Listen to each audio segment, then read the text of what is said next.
They say your wedding day is supposed to be the happiest day of your life. For me, it was. At least, that's what everyone else saw. The pictures, the music, the laughter, it looked like a perfect fairy tale. But behind the smiles, behind the champagne glasses, something else was happening. My brand new wife was unraveling, piece by piece, and I was caught in the middle. Between her perfectionism, her pain, and my parents, who may not have many years left. What should have been the beginning of our forever became the beginning of a fight I never saw coming. I'll never forget the first glimpse of the venue that morning. It was like stepping into someone else's dream, string lights twinkling against the late afternoon sky. Flowers arranged with military precision, tables draped in ivory linen. Guests wandered in with wide smiles, clutching glasses of champagne, whispering about how beautiful everything looked. And for a few fleeting moments, I let myself believe it. I let myself sink into the illusion that everything was exactly the way it should be. You know that saying, you don't notice the chaos if you're dancing in the center of the storm. That's how it felt. I could feel the adrenaline pumping through my veins. The pride of seeing my parents, who had flown across the entire country just to be there, beaming at me from the front row. My father, stiff in his suit but smiling as if this was the only day that mattered. My mother, teary-eyed, clasping her hands together like she was watching a miracle unfold. To them, the wedding was flawless. To most of the guests, it was flawless, but not to her. My wife, God, it still feels strange to call her that, was holding herself like a soldier going into battle. Her smile was there, but it was tight, stretched, almost brittle. She looked stunning, of course. Everyone said so. But if you looked closely, if you watched her eyes the way I did, you'd see it. That flicker of panic. The way her jaw clenched whenever something didn't go exactly as planned. The bartender was late. 15 minutes late to set up the cocktail hour, which to anyone else would have been a hiccup. A forgettable detail in a night full of laughter and music. But to her, it was the first crack in the glass. I remember watching her whisper sharply to her sister, her hand gripping the stem of her wineglass like it might shatter at any second. I went over, tried to reassure her. No one even noticed, babe. They're too busy catching up, enjoying the moment. But she noticed. And once she noticed, she couldn't stop. That's the thing about her. She's brilliant, ambitious, stronger than she ever admit. But she is also relentless, a perfectionist in every sense of the word. And on our wedding night, perfection was slipping further and further out of her reach. By the time the music started, she was drinking more than I'd ever seen her drink. At first it was just a glass of champagne here, a cocktail there. But as the hours blurred together, so did she. Her laugh got louder, her balance looser. At one point she leaned against me so heavily I thought she might collapse. And then, the part that haunts me most, she doesn't remember. She doesn't remember the toasts, the dances, the way her best friend hugged her so tight she almost cried. She doesn't remember my father's shaky voice when he said how proud he was. She doesn't even remember the way we slipped out at the end, the two of us clutching each other as the night air hit our faces. The wedding, to her, is a blur, a fog of alcohol and missed details to me. It was beautiful. Imperfect, yes, but beautiful.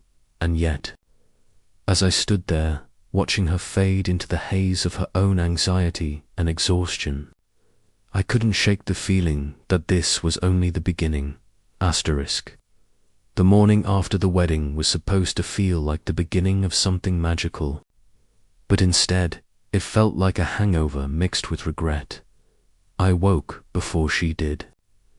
My body ached from dancing, from the tension I hadn't realized I was carrying in my shoulders, from the champagne I had forced down even though I don't usually drink much, but I was clear-headed enough to remember it, all the toasts, the laughter, the way the night glowed with warmth.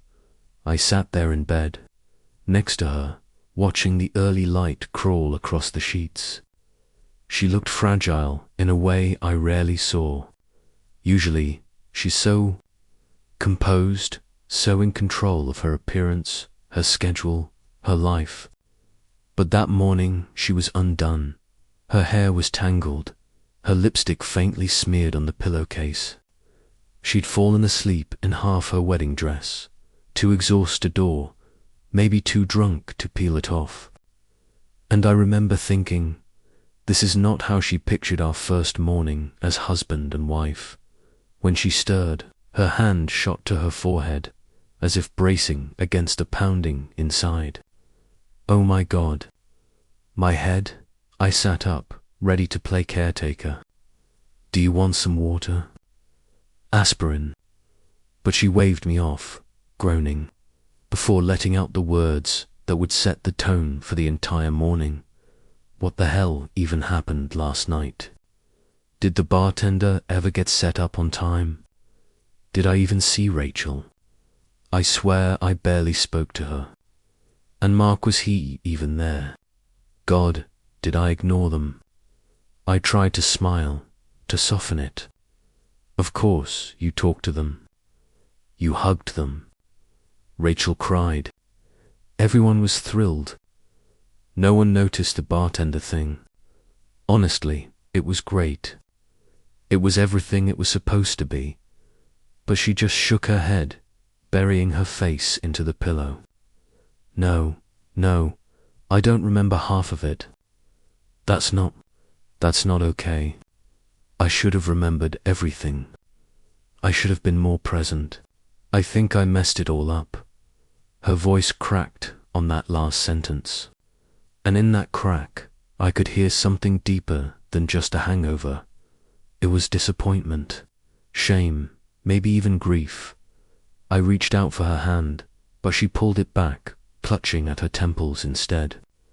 I wanted to tell her it didn't matter, that weddings are supposed to be messy, that it's the marriage that counts. But I already knew she wouldn't accept that. Not her, see. My wife is what you'd call a perfectionist. The type who will stay up until 3 a.m. reworking a presentation slide no one else will ever care about. The type who rereads her own emails 5 times before hitting send. And when things don't go exactly as she imagined, it eats at her. So the wedding wasn't a memory to her. It was a report card. And in her mind, she had failed. She started listing things, as if she were building a case against herself. The bartender wasn't ready. I didn't spend enough time with my college friends. I forgot to thank your aunt properly. I didn't even notice when my dress strap slipped. Everyone probably thought I looked ridiculous, on and on, each detail sharper than the last. And me, I sat there, trying to counter each one like a defense attorney. No one cared about the bartender. Your friends loved you. They understood. No one noticed your dress strap. Everyone thought it was beautiful. They told me so. But the more I tried to reassure her, the more she resisted. It was like pouring water on a fire that only made the smoke worse. She wasn't looking for comfort. She was looking for flaws, and she would find them whether I liked it or not. By late morning, she sat up, her eyes glassy, her expression grim. I barely remember anything, and now it's all gone. The one night that was supposed to be perfect, and I ruined it by drinking too much. I wanted to argue, to tell her she didn't ruin anything, that she laughed, she danced, she looked radiant, that my parents told me over and over how happy they were. But I knew better. With her, logic didn't stand a chance against her own self-criticism. So I just sat there, silent, listening as she rewrote the night into a failure. And that's when something inside me shifted. Because for me, the wedding was done. Imperfect, sure, but beautiful. For her, it wasn't over. Not even close.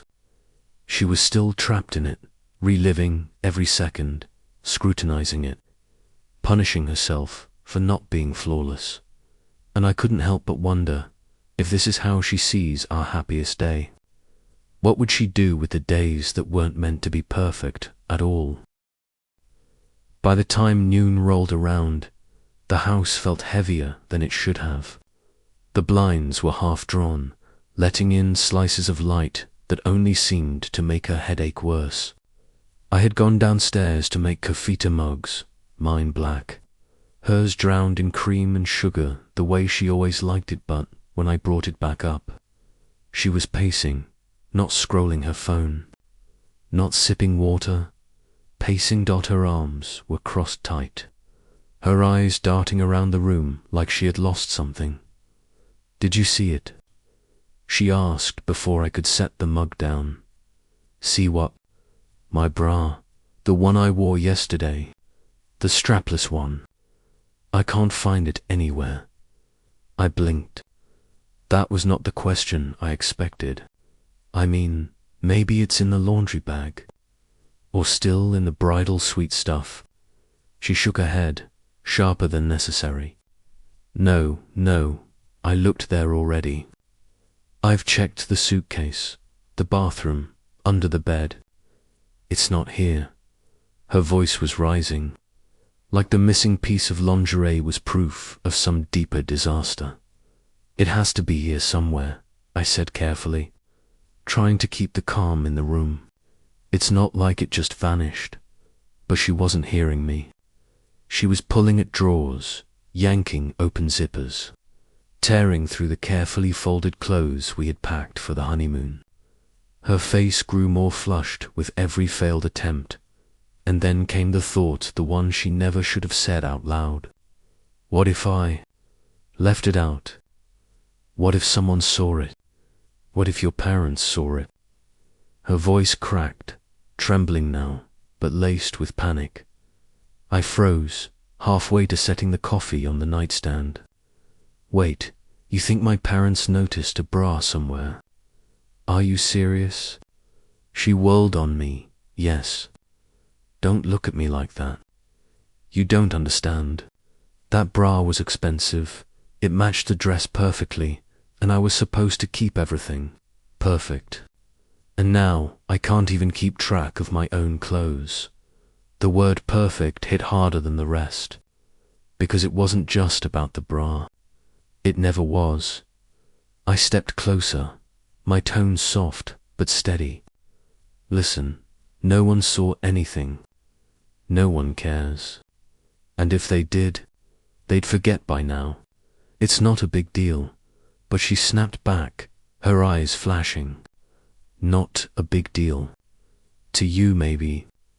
To me, it's—" She stopped herself, swallowing the rest of the sentence. But her whole body was shaking. I watched her struggle to breathe, like she was drowning in a tide no one else could see. And that's when it hit me. The missing bra was just a trigger. What she was really panicking about was control. She had spent months planning every flower, every song, every photo angle. And now, in her mind, it was all unraveling, slipping out of her grip. Piece by piece, she sat down on the edge of the bed, clutching her temples again.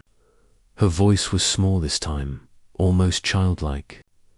"I don't want people to think I'm sloppy. I don't want them to think I wasn't careful. I don't want to be embarrassed, and I wanted so badly to tell her, you don't need to be perfect for me, for us." But the words stuck in my throat, because I knew even if I said them, she wouldn't believe me. So instead, I just placed the coffee on the nightstand, sat down beside her, and let the silence stretch between us. It was the kind of silence that doesn't comfort, the kind that festers. And somewhere deep down, I realized this wasn't just about a wedding dress, or a bra, or even a hangover.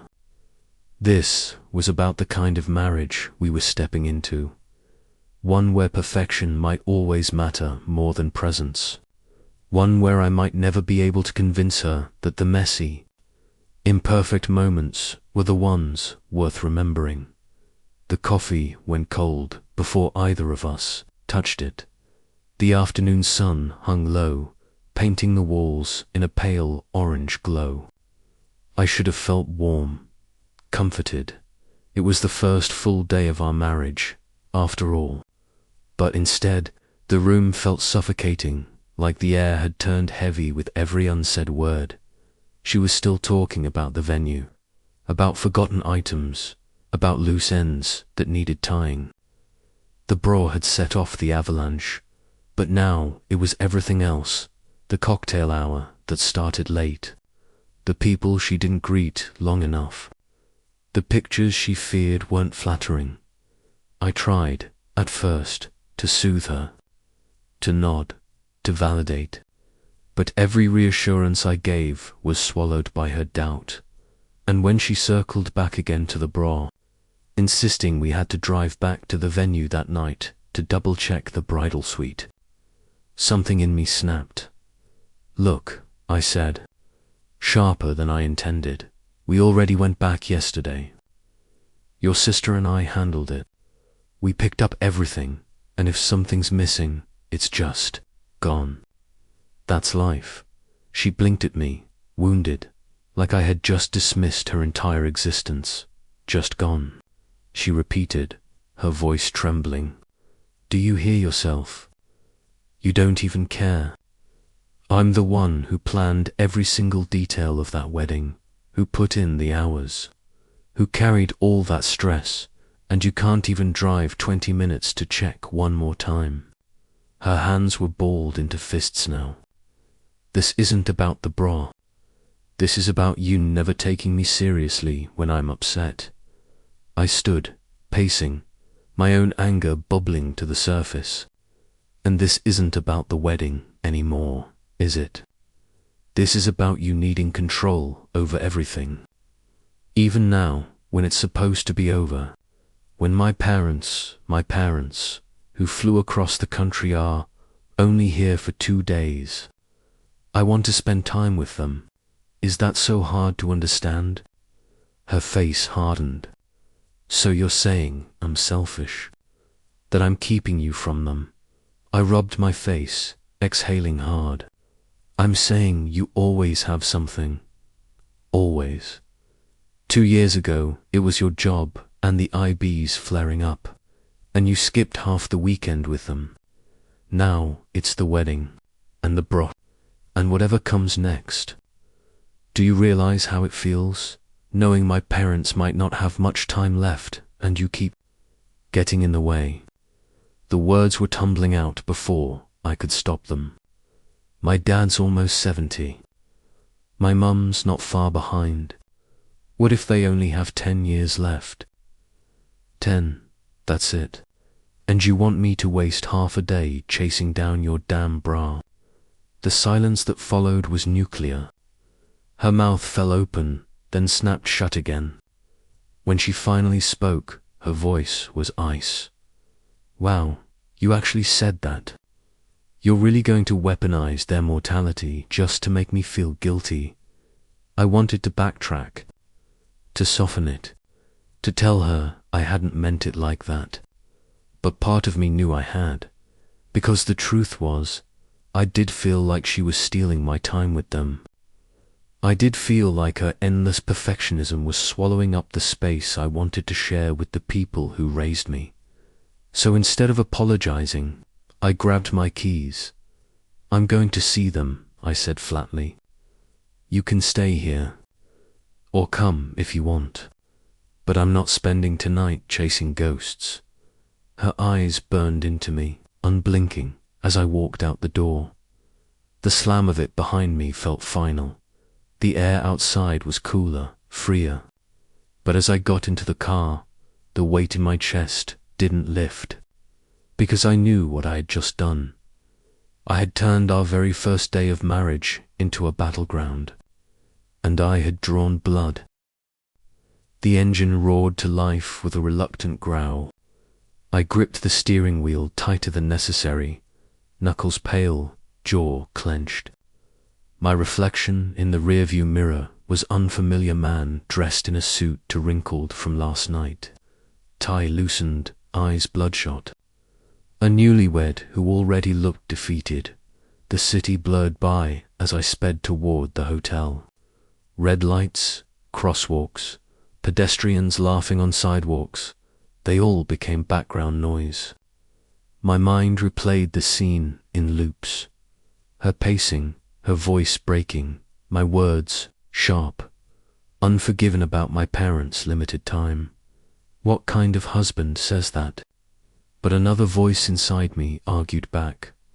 What kind of wife can't let go, even for a day, even for the people who mean the world to you? The two voices fought louder than the car's hum. By the time I pulled into the hotel parking lot, I had rehearsed apologies a dozen times and swallowed them each time. Pride held them hostage. Maybe I wasn't ready to admit how cruel I had been. Maybe I wasn't ready to face the fact that love, real love, was supposed to make room for someone else's chaos. I turned off the ignition and sat in silence for a full minute, hands still on the wheel. Then, with a deep breath, I stepped out. The cool air hit me like a bomb, and for the first time since leaving the house, I allowed myself to imagine the moment ahead, walking into my parents' hotel suite, seeing their faces light up, hearing their voices rise with joy. It was supposed to be a relief, but deep down, I already knew my heart was split. The elevator hummed softly as it climbed. My heart thudded louder with each floor. By the time the doors opened, I was carrying something invisible but heavy like guilt had decided to sit on my shoulders for the ride. I knocked once, lightly. Before I could knock again, the door flew open. "Son." My mother's voice filled the hallway, warm and unrestrained. She pulled me in before I could say a word, arms wrapping around me with the kind of embrace that erased decades, making me feel 5 years old again. Behind her, Dad stood with a wide grin, his glasses slipping down his nose. His hair had thinned even more since the last time I saw him, but his presence was the same, steady, grounding, like a tree that had weathered every storm. "There he is," Dad said, clapping my shoulder with a strength that surprised me. The married man finally tied the knot. I forced a smile, trying not to show the cracks. "Yeah, finally." Mum pulled back to look at me, her hands still on my arms. "You look tired. Did you even sleep? Your wedding was beautiful, sweetheart. Just beautiful. People were laughing, dancing. It felt alive. Her words were meant to comfort, but they twisted inside me. Because back at the house, my wife wasn't remembering joy only what went wrong. I nodded anyway. "Thanks, Mum. I'm glad you had a good time." Dad poured coffee into hotel mugs, gesturing for me to sit. "We were just saying how proud we are. You've built a life out here. You've got a good job, a partner. That's all a parent can hope for." The word partner lingered. I wondered if they noticed the absence of her by my side, or if they assumed she was just resting. Mum fussed with the sugar packets, sneaking glances at me. She always did this thing like she could read my mind, but didn't want to spook me by saying it out loud. Finally, she set the packets down and asked, gently, "Everything okay, honey? You seem far away." I hesitated. The easy answer was I'm fine. The truthful answer was a knot I wasn't sure I could untangle in front of them. So I smiled thinly, taking the mug in my hands for warmth. I'm just tired. It's been a whirlwind. Dad leaned back, watching me the way he did when I was a kid trying to lie about breaking a window. Not angry, just knowing. The three of us sat there, sipping coffee, surrounded by the muted decor of a chain hotel suite. It was ordinary, almost boring. But for me, it was exactly what I needed. The stillness of family who asked for nothing, who didn't demand perfection, who loved me without conditions. And in that stillness, I felt the contrast. With my wife, everything was a test I could fail. With my parents, just showing up was enough. But beneath the comfort, guilt gnawed at me. Because while I was soaking up their warmth, she was probably at home, spiraling deeper into her own storm. And I wasn't there. For the first time that day, I wondered if leaving the house had been courage or cowardice. The coffee had gone lukewarm, but none of us seemed to notice. We lingered at the little round table in the corner of the hotel suite, the city humming faintly outside the window. Dad set his mug down with a soft clink, adjusting his glasses. His eyes lingered on me in that steady, searching way of his. You know, he said, voice low but firm, your mother and I. We don't expect much these days. A phone call, a visit when you can. Seeing you get married. That's the big stuff. That's what we hold on to. Mum smiled, reaching across to pat his hand. What he's trying to say is, we don't need perfection. We just need moments with you. The rest is noise. The words hit harder than they probably meant to. Because wasn't that exactly what I'd been telling my wife? That the 95% good mattered more than the 5% that went wrong. And yet, when she clung to that 5%, it drove a wedge between us. I shifted uncomfortably.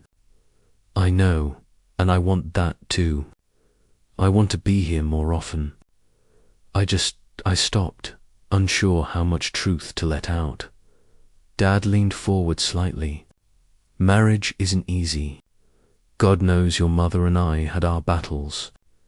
But if you let the little stuff stack up, it'll bury you alive. You've got to choose what matters. Mum nodded, her eyes soft. Sometimes choosing means letting go. Sometimes it means holding on tighter. You'll figure out which is which. I looked at them, both of them older than I remembered. Mum's hair thinner, Dad's hands marked with spots. For a fleeting second, the words I'd thrown at my wife echoed back to me. What if they only have 10 years left? The truth was, maybe it wasn't 10. Maybe it was 5. Maybe it was 20. No one knew. But sitting there, seeing the fragile edges of time on their faces, I realized I hadn't been exaggerating. I'd been terrified. Terrified that the clock was ticking louder than I could drown out. I swallowed hard, my throat tight. I just don't want to waste time. With you, with anyone. I don't want to look back and feel like I was somewhere else when I should have been here.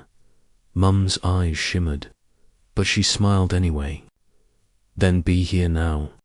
That's all we ask. It was such a simple answer. Too simple. Because back at home, being here meant something different. It meant listening to panic about a missing bra, replaying flaws in a perfect night, carrying burdens that didn't belong to me. I rubbed my temples, fighting the war inside me.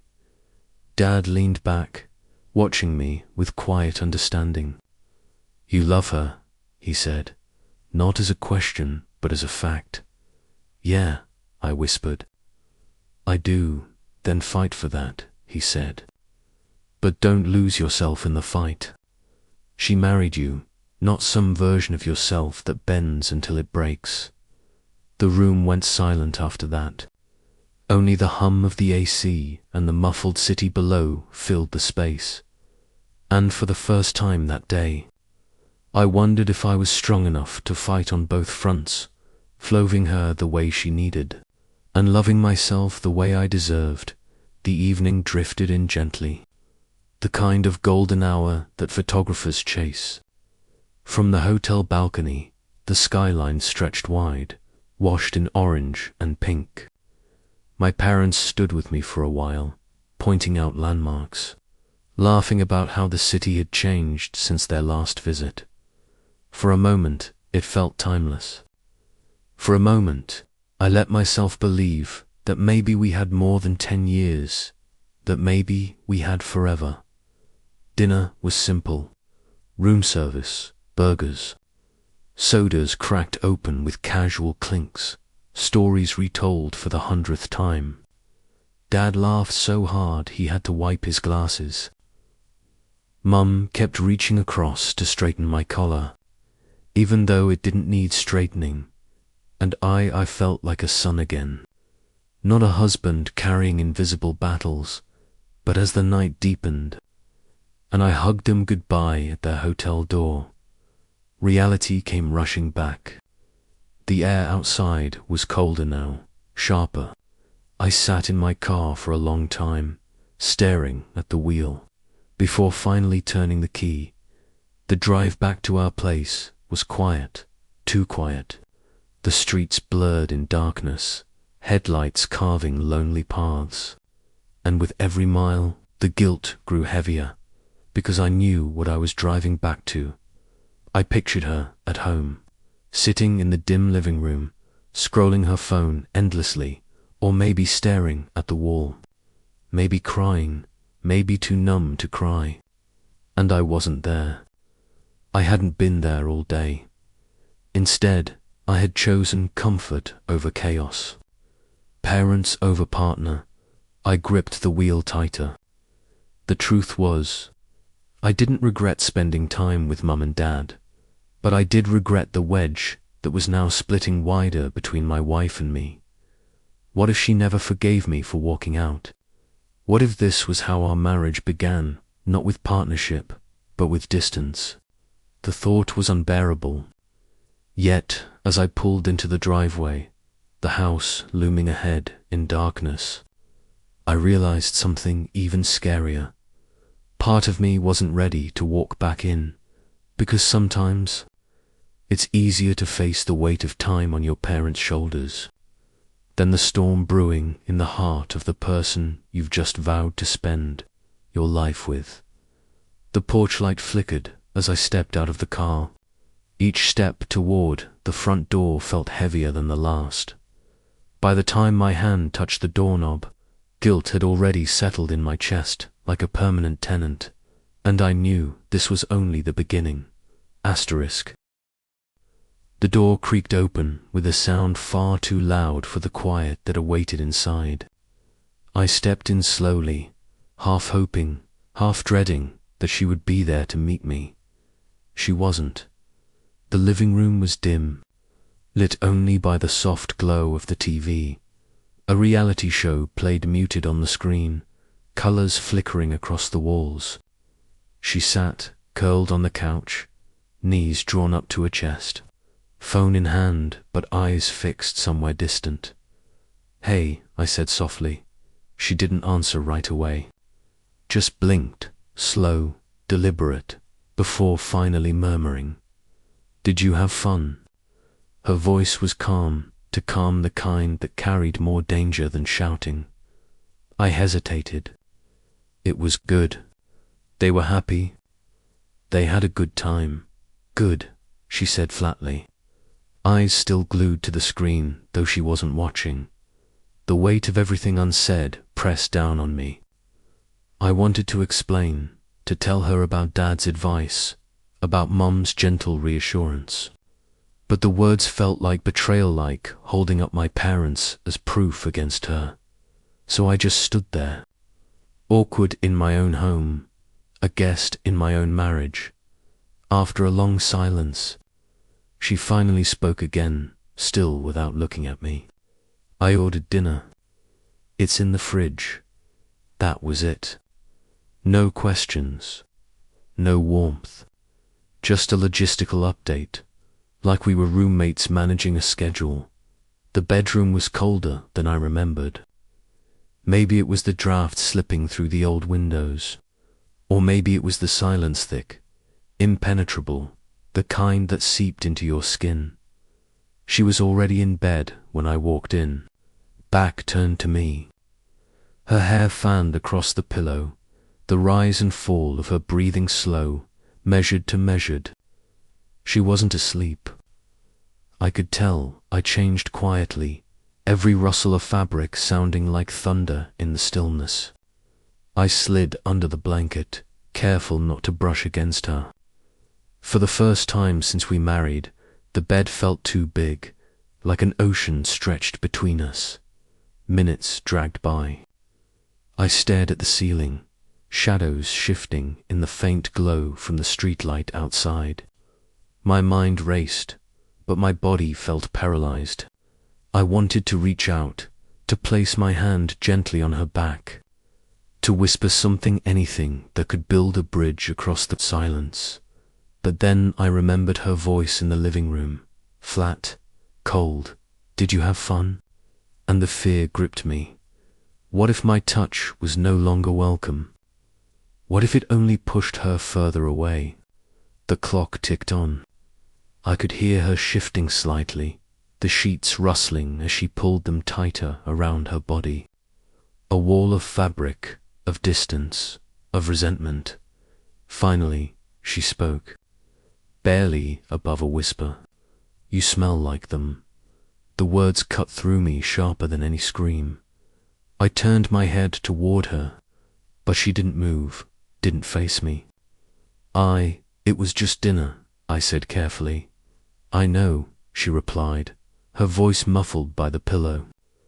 That's the problem. And just like that, the conversation ended. No fight, no yelling. Just that quiet, devastating truth hanging in the darkness. I lay awake long after her breathing evened out, unsure if she had actually fallen asleep or was just pretending. My chest ached with the weight of it. Outside, a car passed, headlights sweeping across the walls. The shadows shifted again, but the room stayed the same. 2 people in one bed. Hearts drifting further apart with every breath. That night, sleep never came. Only the beginning of a new pattern. Nights that promised rest, but delivered torment. I swallowed hard. Thanks.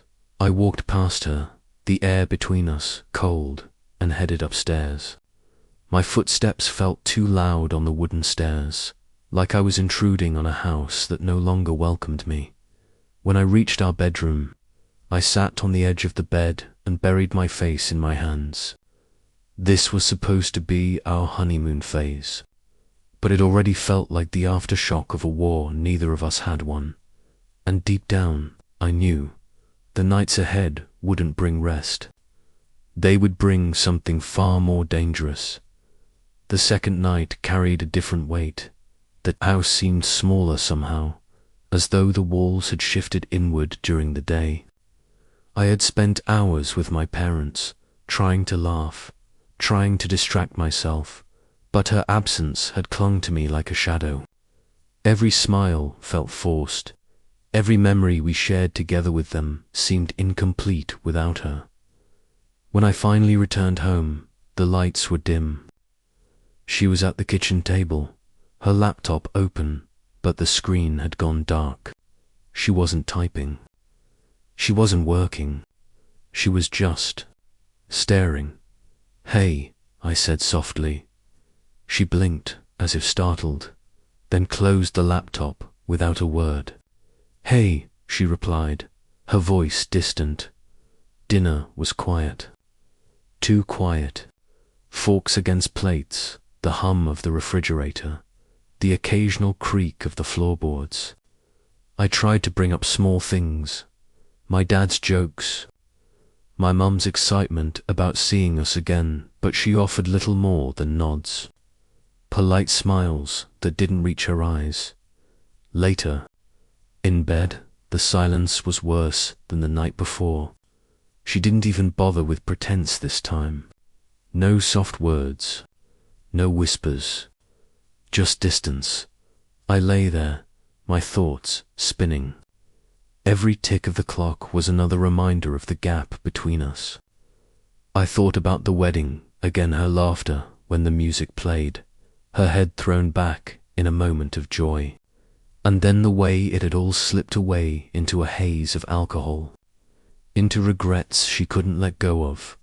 I whispered into the dark, barely audible even to myself. I miss you. There was no answer, only the hum of the streetlight outside and the ache in my chest.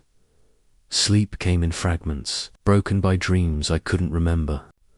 When morning arrived, it felt like I hadn't slept at all. By the third evening, something inside me snapped. We had barely spoken all day. I had spent my time with my parents, trying desperately to squeeze meaning into every moment before they left.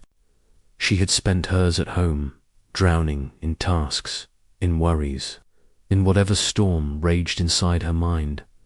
When I came back that night, she was waiting, not with a smile, not even with silence, but with a question.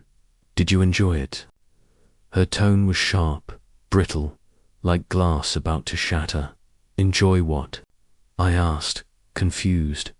Being away from me, being with them, laughing, smiling, pretending everything is fine.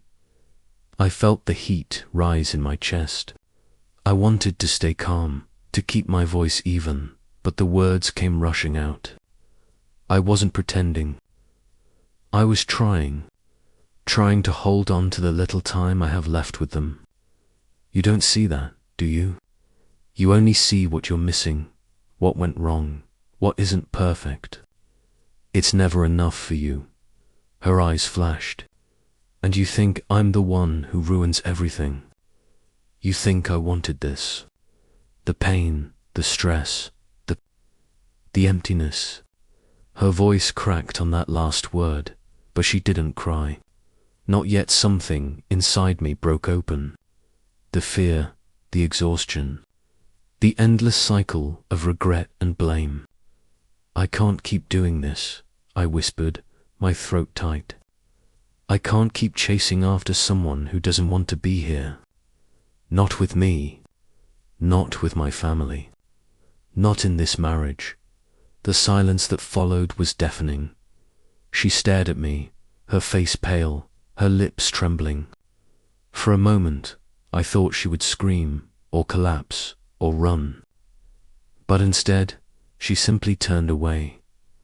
I don't know who you are anymore, she said quietly, and I don't think you know either. That night, the bed wasn't just cold, it was frozen. To bodies, to hearts, miles apart under the same blanket. And I knew this was no longer about one wedding or one mistake. This was about everything we had been carrying for years, the unspoken weight finally breaking us both.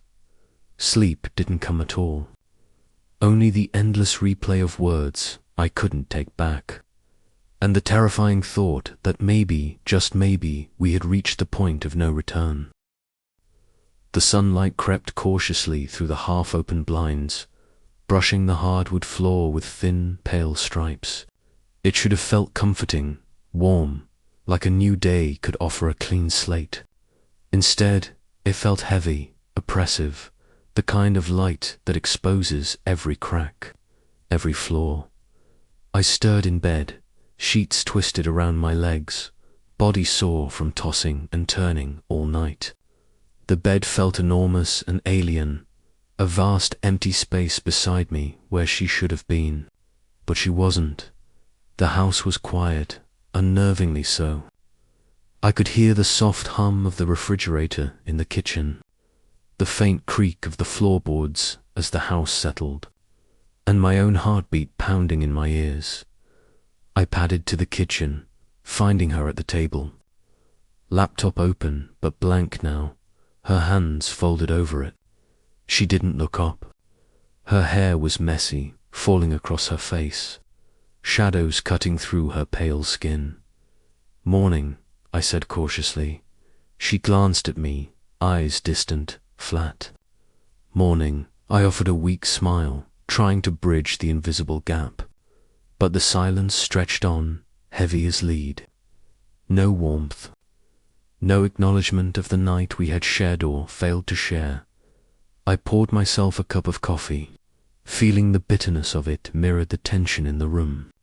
The clink of the mug against the counter felt louder than it should, slicing through the thick air. By late morning, my parents were ready to leave. Their suitcases were lined up neatly by the door, tags flapping gently in the breeze from the open window. The realization hit me like a blow. 2 precious days had passed in a blur, and now they were gone. Mum hugged me tightly, pressing her cheek against mine.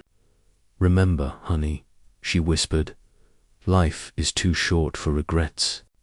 Hold on to what matters." Dad nodded, his hand firm on my shoulder. "Don't let small frustrations steal your happiness, especially not in marriage. Learn to pick your battles." I tried to absorb their words, but guilt clawed at me. I had prioritized their limited time over the chaos waiting at home, and yet a part of me couldn't regret it.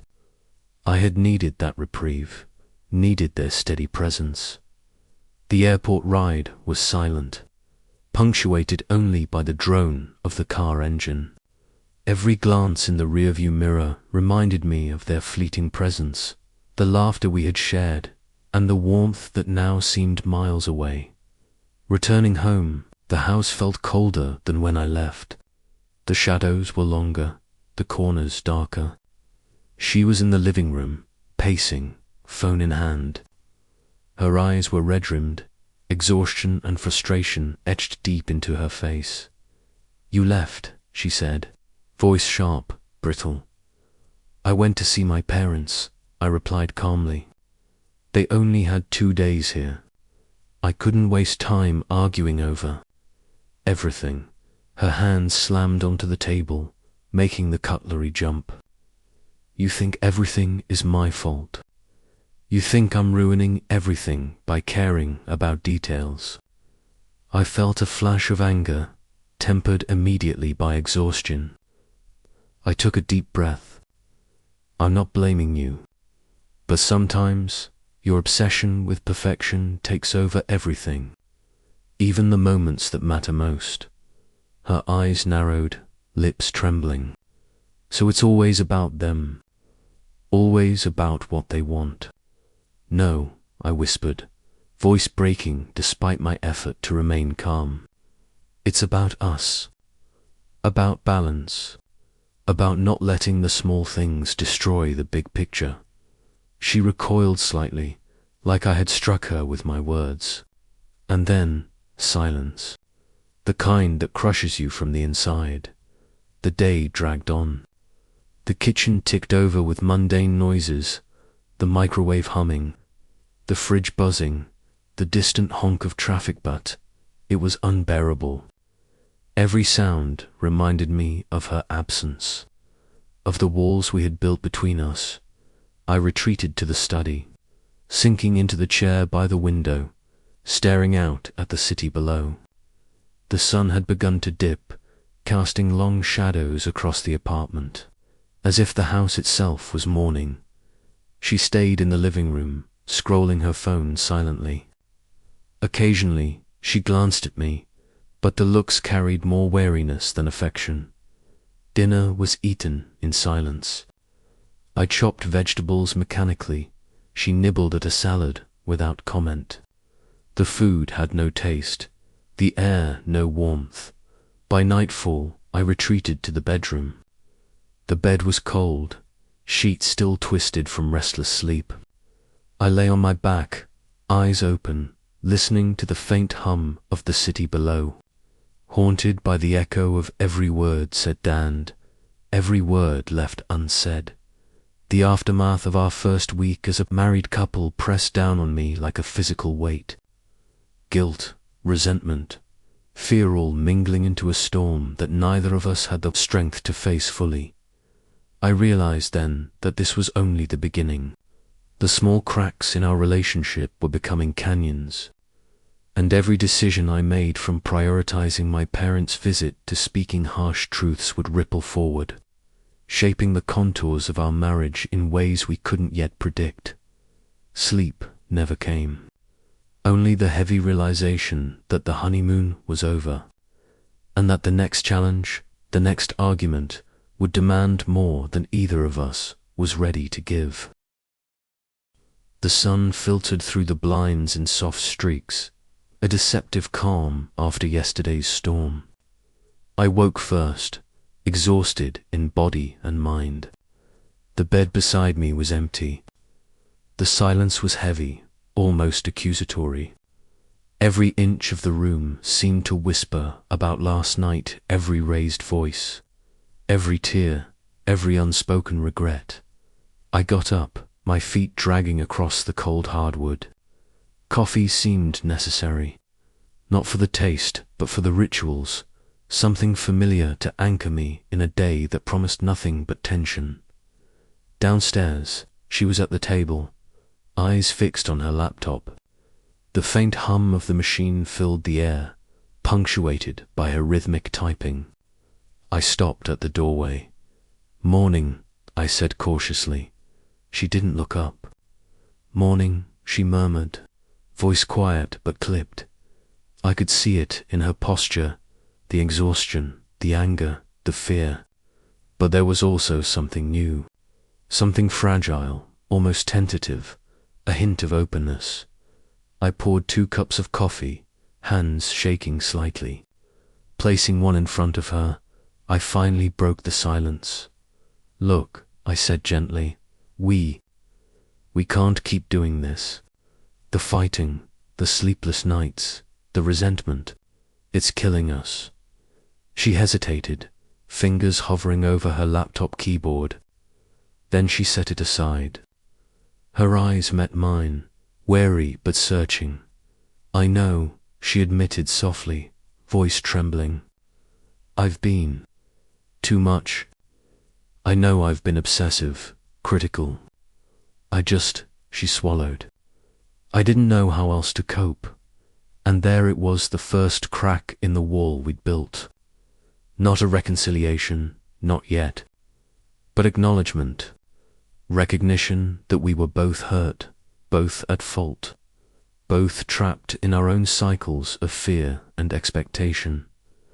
I reached across the table, just a small gesture. "I don't want to fight anymore. I don't want to wake up like this every day. We need something different." Her hand hovered near mine, unsure, hesitant. Finally, she placed it lightly over mine. We moved to the living room, sitting side by side but not too close. The air between us was charged, thick with weeks of frustration, anger, and sorrow. "I'm scared," she confessed quietly. "Scared that I'll never be enough. Scared that you'll leave me emotionally. Even if you don't leave me physically." "I'm scared too," I admitted. "Scared that we'll keep doing this. That we'll let the little things pile up and destroy what we've built. I don't want to lose you. But I also don't want us to lose ourselves." For hours we talked. Not shouting, not blaming, but laying bare everything we had been holding inside. Each story, each memory, each grievance was unpacked and examined carefully, gently. We talked about the wedding, the lost sleep, the parents' visit, the small things that had grown into mountains, and slowly, the walls began to crumble. By late evening, the room felt lighter, though still fragile. We had reached no final resolution, but we had taken the first step: recognition and communication. We agreed on a few things. to acknowledge our stress instead of letting it fester, to speak openly about frustrations instead of letting small details pile up. To dedicate time for each other. Even in the chaos of work and family obligations, we didn't hug, didn't kiss, didn't declare everything fixed. But we sat side by side on the sofa, hands brushing lightly, a quiet intimacy that had been absent for days. The turning point wasn't dramatic. It wasn't cinematic in the way movies show love being saved. It was subtle, fragile, quiet but real, and for the first time in a long time, I felt a flicker of hope. Morning arrived quietly, with soft golden sunlight spilling through the blinds. It no longer felt oppressive. It was gentle, almost forgiving. I woke first, but the bed felt different now, not empty. She was beside me, eyes half open, still in that fragile space between sleep and wakefulness. "Morning," I whispered. She turned slowly, a small, tentative smile playing on her lips. "Morning," she replied, voice soft, almost warm. The air was calm, but charged with a new energy, a sense that yesterday's storm had cleared some of the debris, leaving a space for rebuilding. Over breakfast, we talked not about blame, not about mistakes, but about feelings, needs, and hopes. "I don't want to relive the fights," she said, stirring her coffee gently. "I want to remember why we said I do." I nodded. "Me too. We lost ourselves in perfection, in expectations. But we can start again, step by step." She reached across the table, and I took her hand. A simple gesture, but heavy with meaning. We had both acknowledged our faults, but also our love. The day passed with quiet cooperation. Small acts of care replaced tension. I helped her organize her desk. She made lunch together for us, both of us laughing at minor mishaps. Each action reinforced the trust and patience we had been missing. We spoke openly about boundaries with parents, work stress, and personal needs. For the first time, we saw each other clearly, not as enemies, not as critics, but as partners, navigating the same storm. Night fell, but this time, the bedroom felt warm, safe. We lay side by side, hands entwined, breathing in sync. Silence was no longer heavy. It was comforting. "I love you," she whispered. "I love you too," I replied. Sleep came naturally, uninterrupted. Not the forced sleep of exhaustion, but the kind that comes from relief, understanding, and a sense of shared strength in that moment. I realized that the journey hadn't been about avoiding conflict, but about facing it together. And that made all the difference. The wedding chaos, the sleepless nights, the clashes over perfection, they were all part of a storm we had survived. The experience left scars, yes, but it also built resilience. We learned that marriage wasn't about flawless days or perfect events. It was about partnership, empathy, and the courage to confront difficulties honestly. And as we held each other that night, I finally understood. Love isn't the absence of conflict, it's the choice to navigate it together.